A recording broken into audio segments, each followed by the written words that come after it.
Esselamu aleyküm ve rahmetullahi ve berekatuhu. Kako bir yerde din zalalıyor. Hemmeden narmanı. Kako. Salam söyle. Burası nere arkadaş? Ben bilmiyorum ki. Mut kafe? Bum kafe, bum kafe. Bum kafe. Bum. Ben böyle düşündüm. Bum diye. Restoran, kafeler, İstanbul sokakları davutra. Keyifçi. Ecin dadandana. Kako salam söyle. Ben 3 milyon. Niye 1 milyon? 3 milyon.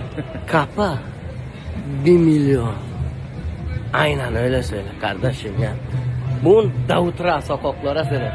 Kako bilen ecin dadandana keyifçi. Bu Muhakkak adamlar anayısını karşılayan ha. Salam aleyküm baba. Emmezat narman.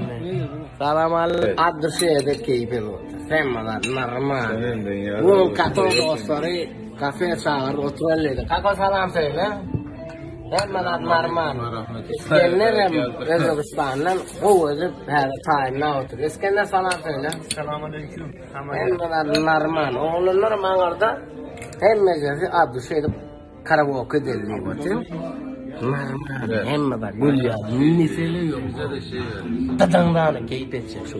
İşleme mezarı bitti. İnşallah öymeyiz. Canım sıkılmasın hemme normal. Oturacağım her şeyle. Ona rakı yapıştım bu. Kako kuy. Belki biraz sert olsun suyunu al. Ben sert iç. Kako. Dalga mı geçiyorsun? Biraz normal mi? Benim pisini sert içeceğim. Hem var normal. Salam aleyküm baba. Selamun aleyküm ve rahmetullahi ve berekatuhu adamlar, hanımlar ve cenaplar. Dain kafesinden çıktık. Başka yerde keyif edecek bu. Kayıt makam İstanbul. Dadandana. 34 fan 35 bombi işim bilen raf 4 bilen şehirde biz İstanbul sokaklarında narmanı bu dadandana keyif ediyor. Kayıt makam İstanbul'da keyif edecek. Kako söyle kardeşim selamlar. Dosta düşmana karşı biz mutluyuz dostum bilen. Kendimize gidiyoruz gezmeye. Gittik mi şimdi canlı videoda kendimizi göstereceğiz. Bizi beğenmeyen beğenmesin, hiç problem yok. Bize dost gerek. Kimse gelemez. Aynen kardeşim. Dobry večer. Hem normal. Sen normal, tüpen. Tüpen. Salam aleyküm. Esselamu aleyküm ve rahmetullahi ve berekatuhu adamlar, hanımlar ve cenaplar. Taşındım, düşündüm. Bir karar verdim. Bugün Kako da burada. Salamay Kako. Selamun aleyküm ve rahmetullahi ve berekatuhu. Kako diye gitmeken bir rakıcık içeriliyor.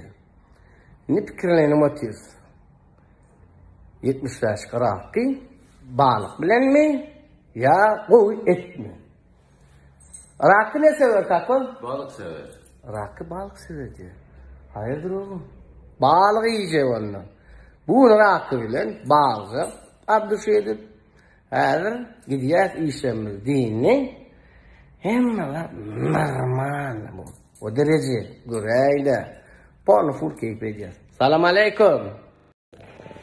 Esselamu aleyküm ve rahmetullahi ve berekatuhu adamlar, hanımlar ve cenaplar. Bu nesile denilen Gruziya gidip var. Tbilisi 6. otukun Anarbaşı din yazı. Hem var normal. Viski, saki, maki. Bir de kov sigara mallar. Kako salam ver. Esselamu aleyküm ve rahmetullahi ve berekatuhu. Bu manyağı menemek değil. Menem Tbilisi'ye gidecek. Nezip olsa Tbilisi'den kabriolet alacak. Mercedes, 2 kapılıcı. Oğlanların diye ağam BMW de koy diye. Şimdi tapa olacak BMW de Mercedes hem opsiyon. Tercihlerden normalce şarjı kabrioletçi alacak. Türkiye'de maşinsiz kıyın. Kakora bir rafçı var. Benim Mercedes alacak. İstanbul yoksa kıyın o maşinsiz. Salam